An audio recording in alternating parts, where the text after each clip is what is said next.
നമസ്കാരം, ഞാൻ ആതിര വിജി ആണ്. Welcome to my channel Viji Education. ഇന്ന് നമ്മൾ നോക്കാൻ പോകുന്നത് ഇന്ത്യൻ കോൺസ്റ്റിറ്റ്യൂഷനിൽ തന്നെ വരുന്ന ഉപരാഷ്ട്രപതി എന്ന ടോപ്പിക്കാണ്. എന്താണ് ഉപരാഷ്ട്രപതി എന്നും ഉപരാഷ്ട്ര പദവി അലങ്കരിക്കാനുള്ള ഏതൊക്കെ യോഗ്യതകളാണുള്ളതെന്നും നമ്മൾ ഇന്നത്തെ ക്ലാസ്സിൽ നോക്കും. ക്ലാസ്സിലോട്ട് കടക്കാം. ഇന്ത്യ മഹാരാജ്യത്തിന്റെ രണ്ടാമത്തെ പൗരൻ എന്നറിയപ്പെടുന്ന വ്യക്തിയാണ് ഉപരാഷ്ട്രപതി അഥവാ വൈസ് പ്രസിഡന്റ്. എന്താണ്? ഇന്ത്യയുടെ രണ്ടാമത്തെ പൗരൻ എന്നറിയപ്പെടുന്ന വ്യക്തിയാണ് ഉപരാഷ്ട്രപതി. എന്നാൽ ഇന്ത്യയുടെ ആദ്യത്തെ പൗരൻ എന്നറിയപ്പെടുന്നത് ആരെന്ന് ചോദിച്ചാൽ അത് നമ്മുടെ രാഷ്ട്രപതിയാണ്. അപ്പോൾ ഇന്ത്യയുടെ രണ്ടാമത്തെ പൗരൻ ആരെന്ന് ചോദിച്ചാൽ അത് ഉപരാഷ്ട്രപതിയാണ്. ഇന്ത്യൻ ഭരണഘടനയിൽ ആർട്ടിക്കിൾ 63 മുതൽ 71 വരെയാണ് ഇന്ത്യയിലെ ഉപരാഷ്ട്രപതിയെ കുറിച്ച് പറഞ്ഞിരിക്കുന്നത്. അദ്ദേഹത്തിന് എന്തൊക്കെ യോഗ്യതകളാണ് വേണ്ടത്, ആരാണ് നിയമിക്കുന്നത്, ഇതിനെക്കുറിച്ചെല്ലാം ഡീറ്റെയിൽ ആയിട്ട് പറഞ്ഞിരിക്കുന്ന ആർട്ടിക്കിൾ ചോദിക്കുകയാണെങ്കിൽ ആർട്ടിക്കിൾ 63 മുതൽ 71 വരെയാണ്. ഇനി ഇന്ത്യൻ ഉപരാഷ്ട്രപതി, ഇന്ത്യയിൽ ഒരു ഉപരാഷ്ട്രപതി വേണം എന്ന ആശയം ഇന്ത്യ ഏത് രാജ്യത്തിൽ നിന്നാണ് കടമെടുത്തിരിക്കുന്നതെന്ന് ചോദിച്ചാൽ അത് അമേരിക്കയിൽ നിന്നാണ്. അപ്പോൾ അമേരിക്കയിൽ നിന്നാണ് ഉപരാഷ്ട്രപതി എന്ന ടേം ഇന്ത്യ കടമെടുത്തിരിക്കുന്നത് എന്ന കാര്യം ഓർത്തു വയ്ക്കുക. ഇനി നമുക്ക് ഇമ്പോർട്ടന്റ് ആർട്ടിക്കിൾസിലോട്ട് കടക്കാം. ആർട്ടിക്കിൾ 63 മുതൽ 71 വരെയാണല്ലോ ഇന്ത്യയിൽ ഉപരാഷ്ട്രപതിയെ കുറിച്ച് പറഞ്ഞിരിക്കുന്നത്. അതിൽ തന്നെ ആർട്ടിക്കിൾ 63 ഇന്ത്യക്ക് ഒരു ഉപരാഷ്ട്രപതി വേണം എന്ന് പറഞ്ഞിരിക്കുന്ന ആർട്ടിക്കിളാണ് ആർട്ടിക്കിൾ 63. അപ്പൊ ആർട്ടിക്കിൾ 63 എന്തെന്ന് ചോദിച്ചാൽ ഇന്ത്യയിൽ ഒരു ഉപരാഷ്ട്രപതി വേണമെന്ന് പറഞ്ഞിരിക്കുന്ന ആർട്ടിക്കിളാണ് ആർട്ടിക്കിൾ 63. എന്നാൽ ആർട്ടിക്കിൾ 64 രാജ്യസഭയുടെ ഔദ്യോഗിക അധ്യക്ഷൻ പദവി അലങ്കരിക്കേണ്ടത് ഇന്ത്യയുടെ ഉപരാഷ്ട്രപതി ആയിരിക്കണം എന്ന് പറയുന്ന ആർട്ടിക്കിളാണ് ആർട്ടിക്കിൾ 64. എന്താണ് ആർട്ടിക്കിൾ 64? ഇന്ത്യയുടെ ഉപരാഷ്ട്രപതി ആയിരിക്കണം രാജ്യസഭയുടെ അധ്യക്ഷ പദവി അലങ്കരിക്കേണ്ടത് എന്ന് പറയുന്ന ആർട്ടിക്കിൾ ചോദിച്ചാൽ അത് ആർട്ടിക്കിൾ 64. ഇനി ഇന്ത്യയിലെ ഉപരാഷ്ട്രപതിയുടെ ഇലക്ഷനെ കുറിച്ച് പറഞ്ഞിരിക്കുന്ന ആർട്ടിക്കിൾ ആണ് ചോദിക്കുന്നതെങ്കിൽ അത് ആർട്ടിക്കിൾ 66. ആർട്ടിക്കിൾ 66 ഉപരാഷ്ട്രപതിയുടെ ഇലക്ഷനെ കുറിച്ചാണ് പറഞ്ഞിരിക്കുന്നത്. ഈ ഉപരാഷ്ട്രപതിയുടെ ഇലക്ഷനിൽ ആരൊക്കെയാണ് പാർട്ടിസിപ്പേറ്റ് ചെയ്യുന്നതും ആർക്കൊക്കെയാണ് വോട്ടവകാശമുണ്ടെന്നെല്ലാം നമുക്കിനി ഡീറ്റെയിൽ ആയിട്ട് നോക്കാം. പ്രധാനമായിട്ടും ഒരു വൈസ് പ്രസിഡന്റിനെ തിരഞ്ഞെടുക്കുമ്പോൾ അതിലൊരു ഇലക്ട്രൽ കോളേജ് കാണുമെന്ന് അറിയാലോ. എന്താണ് ഒരു ഇലക്ട്രൽ കോളേജ്? ആരെല്ലാം ചേർന്നാണ് ഉപരാഷ്ട്രപതിയെ തിരഞ്ഞെടുക്കുന്നത്? അങ്ങനെയുള്ള ഒരു കൂട്ടത്തെയാണ്, അങ്ങനെയുള്ള വ്യക്തികൾ എല്ലാവരും കൂടെ ചേർന്നതിനെയാണ് ഇലക്ട്രൽ കോളേജ് എന്ന് പറയുന്നത്. അപ്പോൾ ഉപരാഷ്ട്രപതി തിരഞ്ഞെടുപ്പിലുള്ള ഇലക്ട്രൽ കോളേജ് അംഗങ്ങൾ ആരൊക്കെയെന്ന് നോക്കാം. ഒന്നാമതായി ഇലക്ട്രൽ കോളേജിൽ വരുന്നത് എല്ലാ ലോക്സഭാ അംഗങ്ങളും, രണ്ടാമതായി എല്ലാ രാജ്യസഭാ അംഗങ്ങളും. ഒരു കാര്യം ഓർത്തു വയ്ക്കുക, ഈ ലോക്സഭാ അംഗത്തിലാവട്ടെ രാജ്യസഭാ അംഗത്തിലാവട്ടെ whether it is nominated or not, നാമനിർദ്ദേശം ചെയ്യപ്പെട്ടവരും ഇലക്ഷൻ വഴി തിരഞ്ഞെടുക്കപ്പെട്ടവരും എല്ലാവരും കൂടെ ചേർന്നതാണ് ഇതിൽ എന്തെന്ന് പറയുന്നത്, ഇതിലൊരു ഇലക്ട്രൽ കോളേജ് എന്ന് പറയുന്നത്. അതായത് തിരഞ്ഞെടുക്കപ്പെട്ടവരും നാമനിർദ്ദേശം ചെയ്യപ്പെട്ടവരും ഉൾപ്പെടുന്നതാണ് ഉപരാഷ്ട്രപതി തിരഞ്ഞെടുപ്പിലെ ഇലക്ട്രൽ കോളേജ് എന്ന് പറയുന്നത്. എന്നാൽ പ്രസിഡന്റിന്റെ തിരഞ്ഞെടുപ്പിലാണെങ്കിൽ എങ്ങനെയാണ് വരുന്നത്? അത് നോമിനേറ്റഡ് മെമ്പേഴ്സിന് വോട്ടവകാശമില്ല.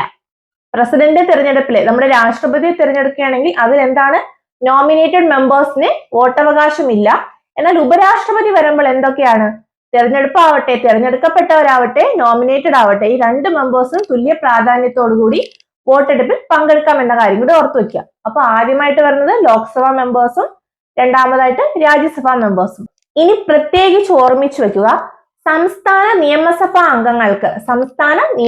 അംഗങ്ങൾക്ക് ഉപരാഷ്ട്രപതി തിരഞ്ഞെടുപ്പിൽ വോട്ടവകാശമില്ല. എന്താണ്? സംസ്ഥാന നിയമസഭാ അംഗങ്ങൾക്ക് ഉപരാഷ്ട്രപതി തിരഞ്ഞെടുപ്പിൽ വോട്ടവകാശമില്ല എന്ന കാര്യം ഓർത്തു വെക്കുക. അതായത് നമ്മുടെ MLA മാർക്കൊന്നും പോയി ഉപരാഷ്ട്രപതി വോട്ടെടുപ്പിൽ പങ്കെടുക്കാൻ സാധിക്കില്ല. എന്നാൽ MLA മാർക്ക് എവിടെ വോട്ടെടുപ്പ് പങ്കെടുക്കാം?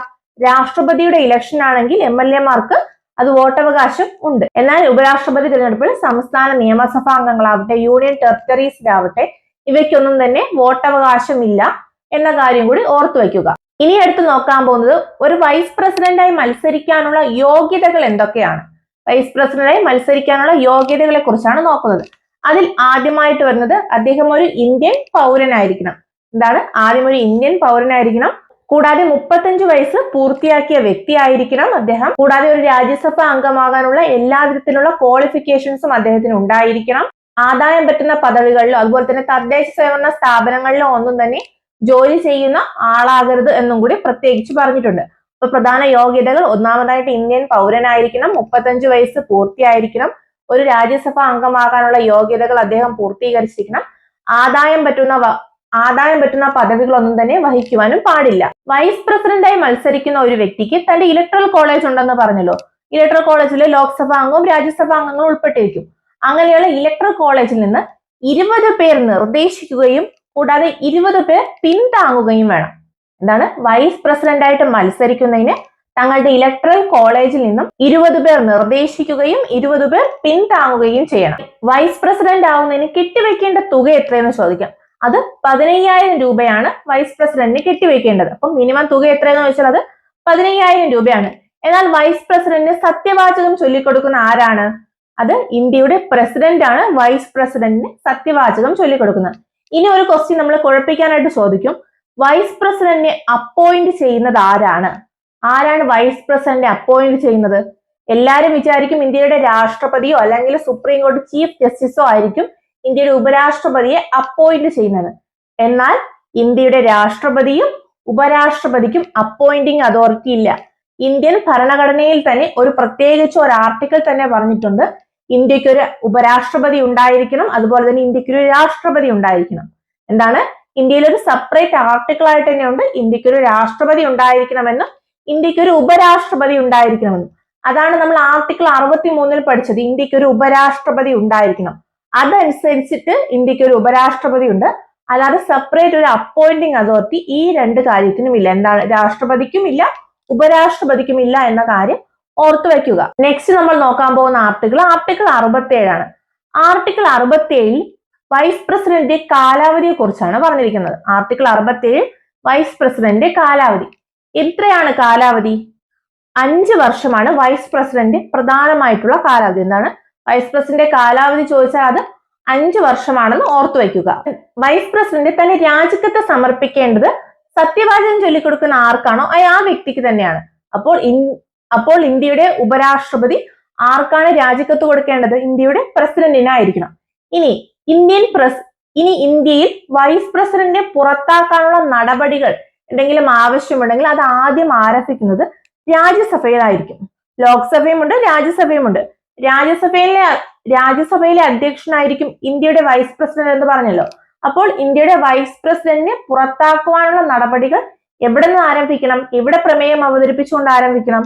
രാജ്യസഭയിൽ വേണം അത് പ്രമേയം അവതരിപ്പിച്ചുകൊണ്ട് ആരംഭിക്കാൻ. ഇങ്ങനെ രാജ്യസഭയിൽ അവതരിപ്പിക്കുന്ന പ്രമേയം അവിടെ എഫക്റ്റീവ് അതോറിറ്റിയിൽ എന്ത് ചെയ്യും?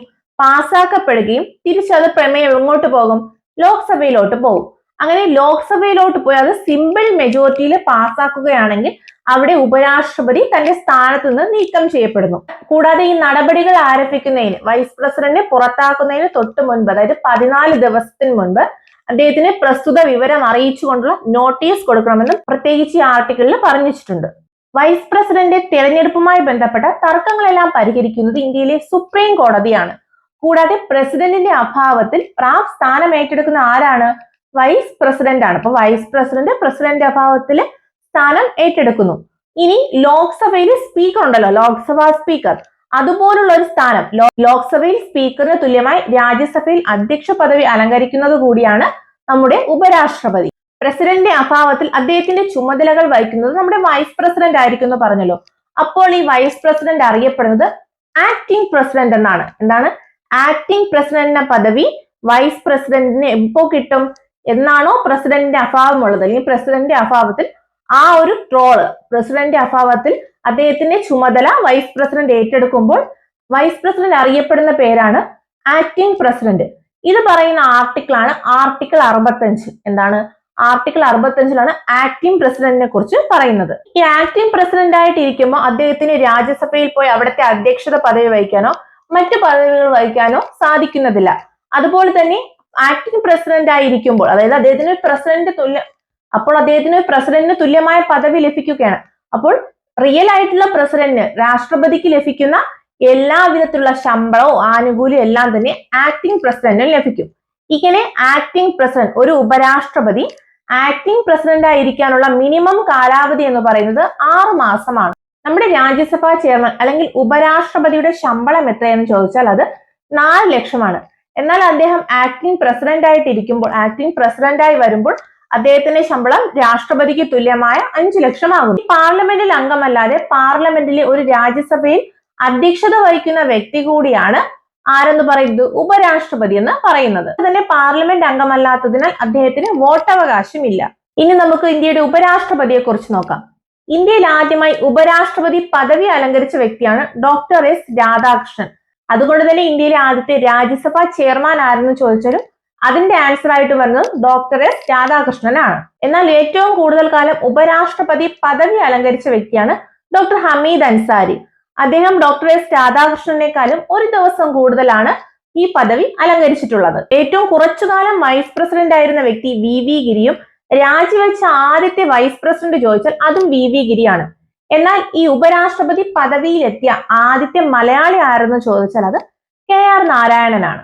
രാഷ്ട്രപതി തിരഞ്ഞെടുപ്പിൽ പരാജയപ്പെട്ട ഏക ഉപരാഷ്ട്രപതിയാണ് ഭൈരോൺ സിംഗ് ഷെഖാവത്ത്.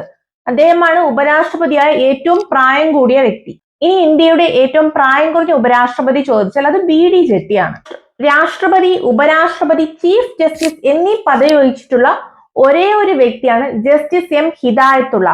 അദ്ദേഹം രാഷ്ട്രപതി ആയ ശേഷം ഉപരാഷ്ട്രപതി പദവി അലങ്കരിച്ച ഏക വ്യക്തി കൂടിയാണ്. ഉപരാഷ്ട്ര പദവിയിലിരിക്കെ അന്തരിച്ച പ്രമുഖ വ്യക്തിയാണ് കിഷൻ കാന്ത്. അദ്ദേഹം 2002 അന്തരിച്ചത്. ഇനി നമുക്ക് തുടർച്ചയായി 2 തവണ വൈസ് പ്രസിഡന്റ് ആയിരുന്ന വ്യക്തികൾ ആരെന്നൊക്കെ നോക്കാം. അത് ഡോക്ടർ എസ് രാധാകൃഷ്ണനും ഹമീദ് അൻസാരിയുമാണ്. ഈ ഏറ്റവും അവസാനമായി ആർട്ടിക്കിൾ 69. ഇതിൽ ഇമ്പോർട്ടന്റ് ആയിട്ടുള്ള ആർട്ടിക്കിൾസ് ആണ് പറയുന്നത്. എക്സാമിന് ചോദിക്കുന്ന കൂടുതലായിട്ടും ഇലക്ഷൻ്റെതും അപ്പോയിന്റ്മെന്റും സത്യപ്രതിജ്ഞ അങ്ങനെയുള്ള ആർട്ടിക്കിൾസ് ആണ് ചോദിക്കുന്നത്. അതിൽ തന്നെ ഉപരാഷ്ട്രപതിയുടെ സത്യപ്രതിജ്ഞയെ കുറിച്ച് പറയുന്ന ആർട്ടിക്കിളാണ് ആർട്ടിക്കിൾ 69. ഓർത്തു വയ്ക്കുക. 69 എന്തെന്ന് ചോദിച്ചാൽ ആരുടെ സത്യപ്രതിജ്ഞയാണ്? ഉപരാഷ്ട്രപതിയുടെ സത്യപ്രതിജ്ഞയാണ്. ഇനി വരുന്ന അടുത്ത ക്ലാസ്സിൽ നമ്മൾ രാഷ്ട്രപതിയെ കുറിച്ചും പ്രധാനമന്ത്രിയെ കുറിച്ചും ഗവർണറെ കുറിച്ചും അങ്ങനെയുള്ള ഇമ്പോർട്ടന്റ് ടേംസിനെ കുറിച്ച് നമ്മൾ ഡീറ്റെയിൽ ആയിട്ട് പഠിക്കും. അപ്പോൾ എല്ലാവരും ക്ലാസ് കണ്ടിന്യൂ ചെയ്ത് കാണുക. Thank you.